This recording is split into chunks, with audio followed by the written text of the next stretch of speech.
सो दोस्तों अभी हम लोग आ चुके हैं बिल्कुल हमारे नॉर्मल स्क्रीन के ऊपर एंड यहाँ पे हम लोग कवर करने वाले बहुत सारे डिफरेंट स्टॉक्स एंड उनसे जुड़ी हुई इंपॉर्टेंट बातें।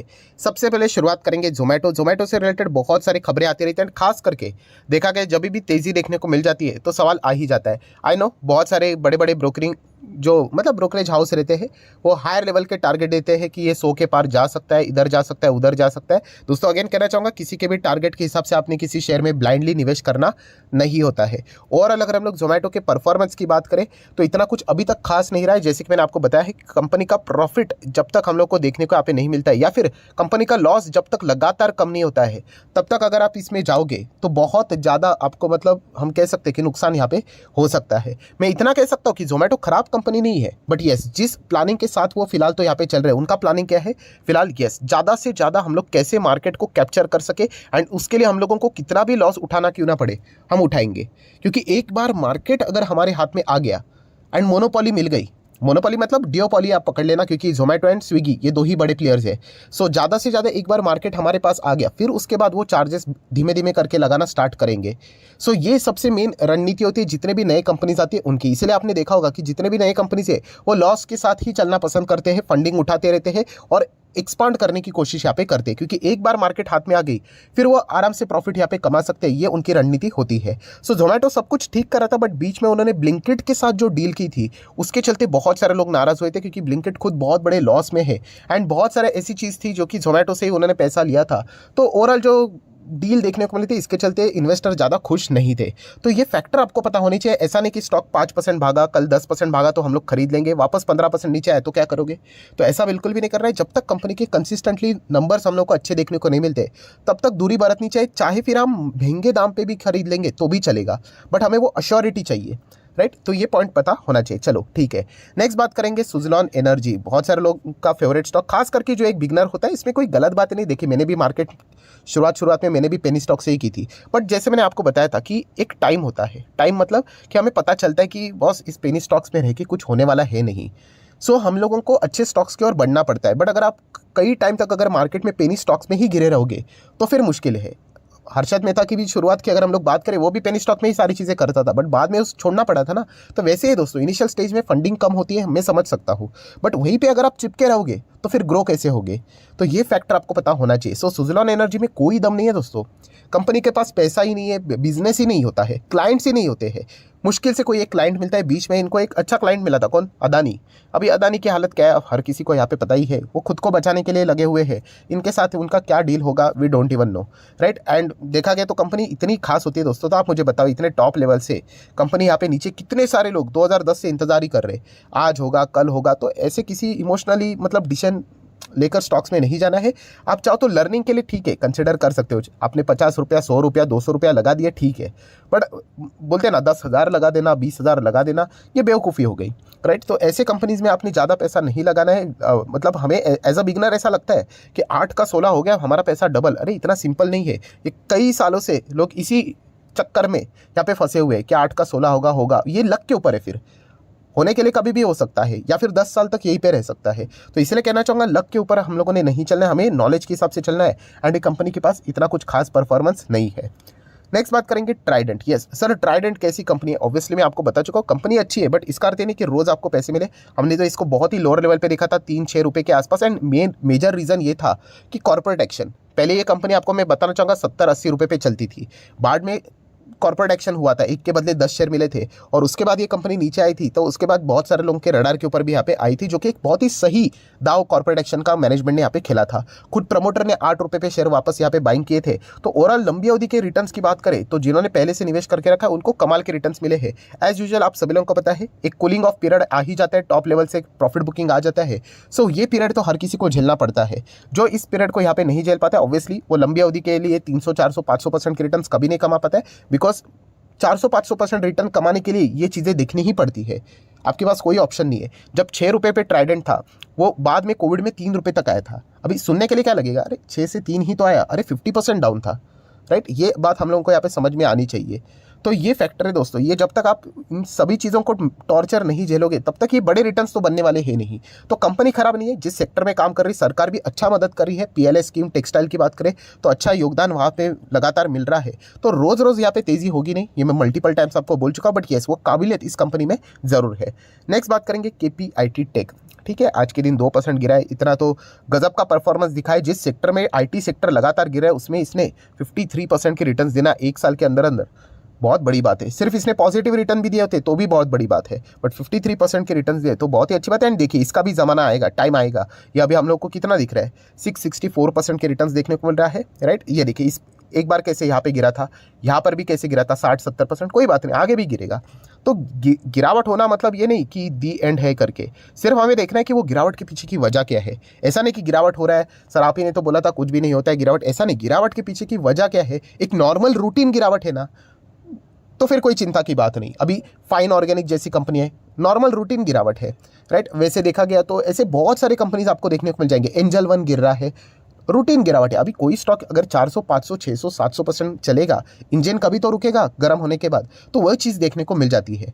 पर चेक करना है कि बॉस गिरावट के पीछे क्या, हाँ वजह क्या है। ऐसा नहीं कि कंपनी में कोई एलिगेशंस लगे हैं और स्टॉक नीचे ही जा रहा है और हम लोग यहाँ पे बिंदास बैठे हैं, तो ये एटीट्यूड मार्केट में वर्क नहीं करता। अलर्टनेस चाहिए, ये पॉइंट आपको पता होना चाहिए। केपीआईटी फैंटास्टिक कंपनी है, लॉन्ग टर्म में जाओगे तो अगेन यहाँ पे भी आपको फेस करना पड़ेगा कभी ना कभी, ये भी 40, 50, 60% गिरेगा, तब असली इन्वेस्टर बाहर निकल कर आएंगे, क्योंकि तेज़ी में हर कोई रहता है, राइट, मंदी में चले जाते हैं।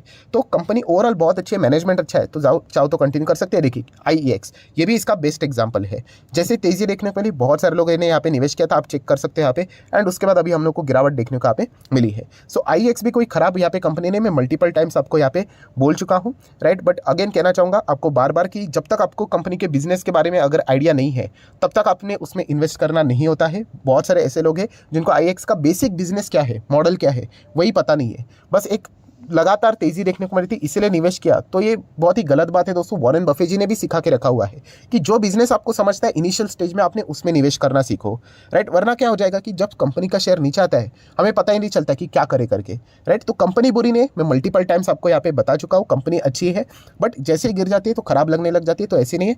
मिड कैप क्वालिटी का साइज है, तो इस प्रकार की चीज़ें आपको जरूर देखने को मिलेगी। देन बात करेंगे येस बैंक। येस बैंक वापस अभी हम लोग को थोड़ा बहुत 4% तेजी दिखाते हुए देखने को मिल रहा है, तो इसके पीछे रीजन भी आपको पता है, इडलवाइज ने इसमें बड़ा इन्वेस्टमेंट यहाँ पे किया है।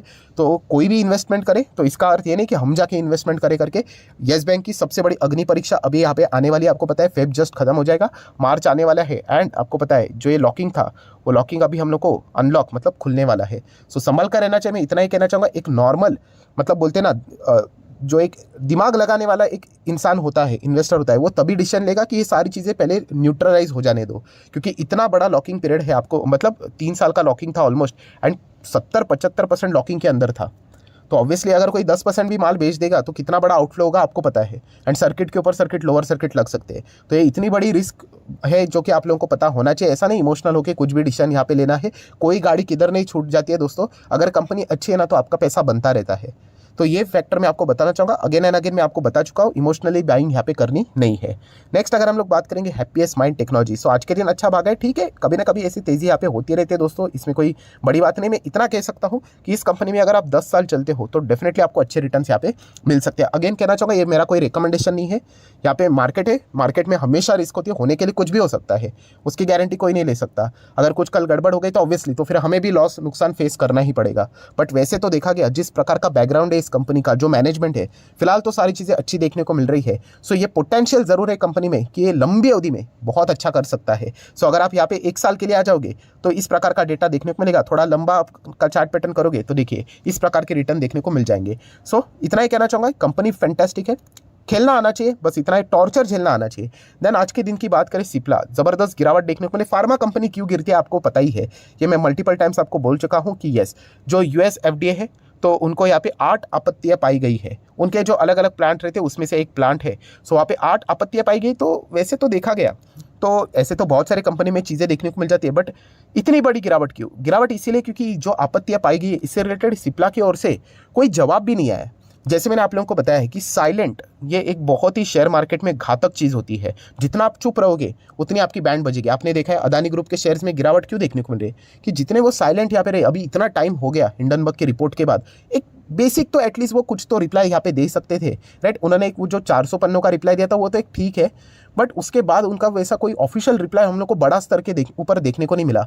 सो साइलेंट जितना रहेंगे उतना उस पर्टिकुलर स्टॉक के ऊपर डैमेज होते हुए देखने को मिल जाता है।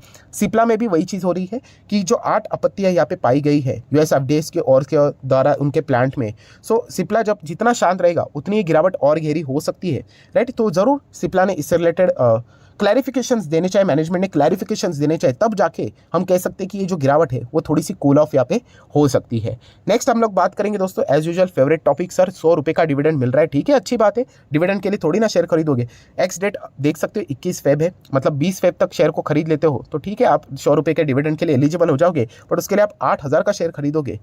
सो मुझे लॉजिक अभी तक पता नहीं चल रहा है, और बहुत सारे लोग ऐसे शेयर्स लाते कहाँ से, बिलीव मी मुझे भी अभी तक पता नहीं है, बट चलिए ठीक है, कमेंट सेक्शन में ये चीज़ें देखने को यहाँ पे मिल जाती है। कभी भी बोनस बायबैक स्प्लिट डिविडेंड का अगर इस प्रकार का खबर रहता है, मैं उसको ज़रूर उसको ऐसे मिक्स वाला जो कंटेंट रहता है उसमें मैं कवर करता ही हूँ। मैं अगेन एंड अगेन कहना चाहूँगा दोस्तों कि सिर्फ 100 रुपये के लिए शेयर खरीदना, चलो 100 छोड़िए, अगर 1000 भी होता तो भी मैं आपको मना करता। क्यों? कंपनी में कोई प्रॉब्लम है, अरे आपका बेसिक फंडामेंटल्स ही गलत है।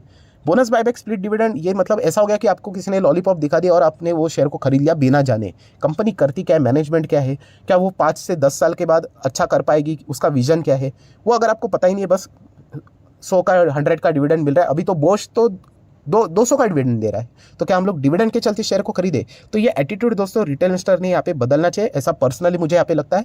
नो डाउट डेली बेसिस के ऊपर ऐसे बहुत सारे कमेंट आते रहते हैं और मैं उसको कवर करते रहूंगा, क्योंकि सीखने के लिए ये सारी चीज़ें यहाँ पे करनी होती है। सो सिर्फ डिविडेंड के चक्कर में शेयर को नहीं खरीदना। मैक्सिमम चार्ट पैटर्न की अगर हम लोग बात करें, सो फ्लक्चुएशंस बहुत है, no doubt left to right company ने अभी तक अच्छा ही परफॉर्मेंस दिखा है, बट कंपनीज बड़े बड़े करेक्शन दिखाती है, ये भी पॉइंट पता आपको यहाँ पे होना चाहिए। एंड शेयर प्राइस के ऊपर नहीं जाना है दोस्तों कि 8,000 का शेयर प्राइस है, बट ये एक स्मॉल कैप कंपनी है। इनफैक्ट आप बोल सकते हो ये पहले माइक्रो कैप थी, अभी स्मॉल कैप बनी है, थोड़ा सा प्रमोशन हुआ है। सो रिस्की बहुत है, आराम से 8,000 से 4,000 भी कभी भी हो सकते हैं और 8 से 12 भी हो सकता है। तो ये फैक्टर आपको पता होना चाहिए। सिर्फ डिविडेंड के लालच में अगर खरीदोगे तो ये बाकी चीज़ों के चलते आप यहाँ पे डिस्टर्ब यहाँ पे हो सकते हो। सो आशा करता हूं दोस्तों वीडियो हेल्पफुल लगा होगा, तो जरूर लाइक एंड शेयर कर देना। डीमैट अकाउंट अभी तक ओपन नहीं किया है तो लिंक नीचे डिस्क्रिप्शन में 25 वीडियो की लिस्ट आपको फ्री ऑफ कॉस्ट मिल जाएगी। आपका नाम कौन सा अकाउंट आपने लिंक की तरह ओपन किया है प्रॉपर्ली कमेंट सेक्शन में बता देना। हफ्ते भर के अंदर अंदर सारे लेक्चर्स मेरे साइड से फ्री ऑफ कॉस्ट प्रोवाइड कर दिए जाएंगे। So that's it, thank you very much दोस्तों, we will be meeting our next video, तब तक के लिए बाय बाय।